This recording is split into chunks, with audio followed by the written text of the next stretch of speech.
Yang depan. Mana?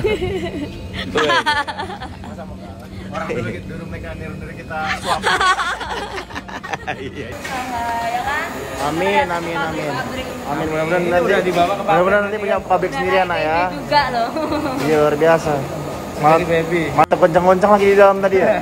Betas sebelum merit memang Dede udah diskusi dengan saya di mana ketika off air Dede pengen saya sekarang yang gantiin Bapak yang nganterin Dede ketika off air gitu. Hold me close, I want to feel your love. Together we are free. Just be with me. Just be with me. Just be. Ya cuman ngajak ini aja sih istri kan sekalian kemarin nemenin suami 1 hari, nah 2 hari 3 harinya buat ajak istri jalan-jalan lah ke Solo sama Jogja ya, lebih ke wisata kuliner, lebih ke short vacation aja sih, liburan singkat paling enggak biar ibu hamil juga di rumah doang kasihan juga dia, jadi biar nikmatin juga pengalaman pemandangan udara baru, makanan baru. Oh iya emang dia suka banget jajanan dan mungkin katanya dulu pernah jajan di Jogja, jadi kalau ke Jogja itu dia pengennya jajanan gitu, ngidamnya begitu.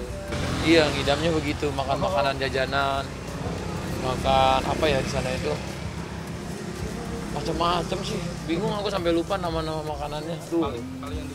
Telur gulung dia, suka telur gulung, terus apa lagi ya?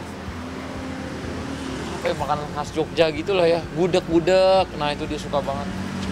Berhari-hari makan gudeg, terus makan makanan lokal di sana. Kalau kehamilan muda sampai trimester ketiga awal itu sebenarnya masih aman.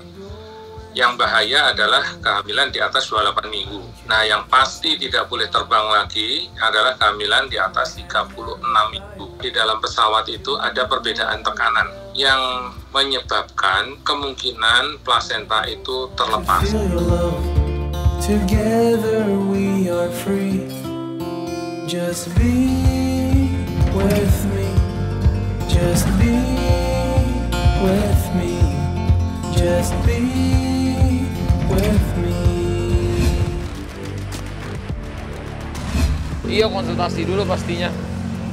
Jadi kemarin konsultasi sampai berapa lama ya? 1 jam kalian telepon dokter. Gimana boleh nggak? Oh kata dokter boleh. Yang penting kan penerbangannya sejam. Yang kasihan tuh kan kalau misalnya penerbangan 12 jam atau 24 jam baru kasihan. Sebelum berangkat itu harus dikonsultasikan ke dokter SPOG yang merawatnya. Karena tidak semua kehamilan itu dalam keadaan kehamilan yang aman, kehamilan yang kondisinya baik. Yang saya ceritakan ini kan sebagian besar untuk kehamilan. Tetapi ada beberapa kehamilan yang memang dia berisiko. Nggak usah pergi-pergi pun dia udah berisiko. Jadi jangan ditambah risiko yang lain. Just be with me.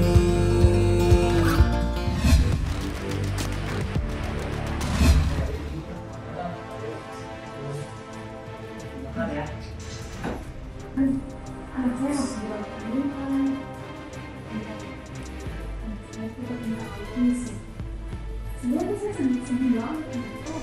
Udah kayak gitu. Kok aku nggak kenal gitu. Kenapa orang bingung gitu. Saya sampai terus kan gitu. Udah ditambah lagi sih udah. Bisa ngomong.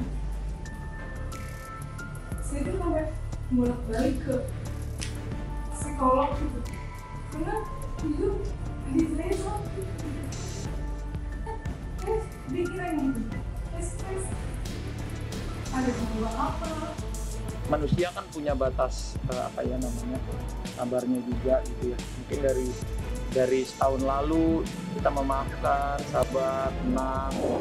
Tapi makin kesini kok marwah keluarga tuh jadi nggak ada gitu. Maafkan semua orang, tapi makin lama kok makin yang keluarlah bahasa-bahasa yang entah mengkutuk kehamilan anak saya, terus ada yang bilang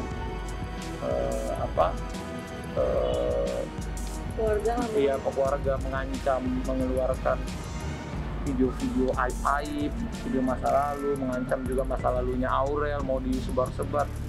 Ya saya sebagai kepala keluarga, kalau dulu mungkin saya hidup sendiri masih nggak apa-apa, tapi kalau istri udah nangis, udah ke psikiater berkali-kali juga, udah sampai keluarga.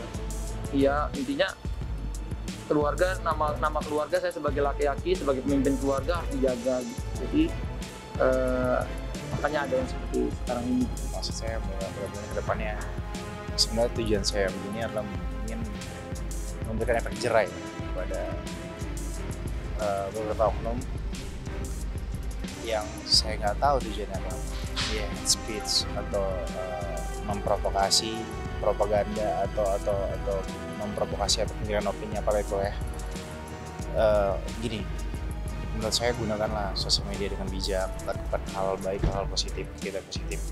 Dan kalau misalnya kan tidak suka dengan seseorang, jangan langsung menghujat, mencaci maki.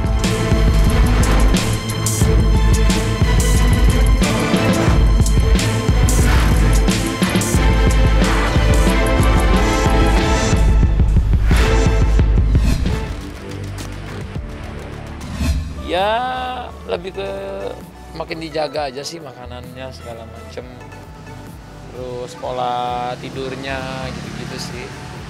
Iya, itu malah aku siapin dari sebelum nikah.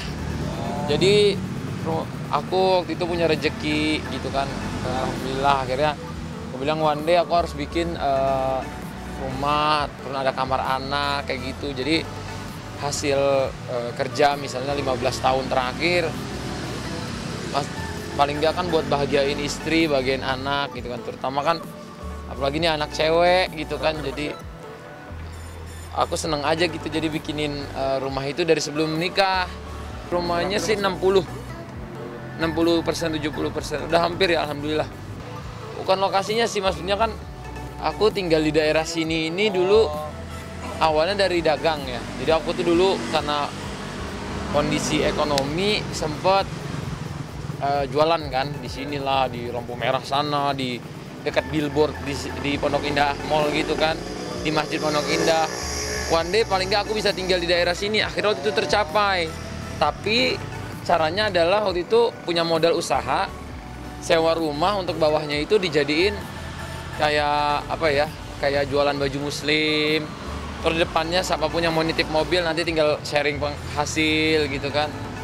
Masih sewa-sewa terus, setelah 5-6 tahun waktu itu aku sewa, nggak nyangka akhirnya bukan hanya punya rumah, tapi bisa membangun rumah gitu. Jadi lebih ke historinya lah, jadi dalam diri sendiri juga ngerasa bersyukur dan ngerasa wah ternyata proses hidup itu luar biasa ya, dari dulu misalnya jalan-jalan di pinggir ini, jualan-jualan, sampai akhirnya tiba-tiba bisa bangun di daerah sini. Wah itu feeling blessing banget lah dari Allah, mungkin karena niat juga dari dulu kan kalau misalnya aku bekerja, semoga anakku tuh nggak sesusah aku dulu gitu. Jadi dengan rumah itu mungkin nanti dia lahir, dia udah tinggal, yang penting dia nggak jadi anak yang manja, harus jadi anak rajin belajar, jadi anak yang berbakti sama orang tua, yang baik, yang peduli sesama, yang bermanfaat buat orang banyak gitu sih.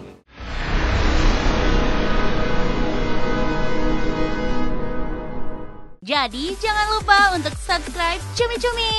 Ditekan ya tombol lonceng merahnya.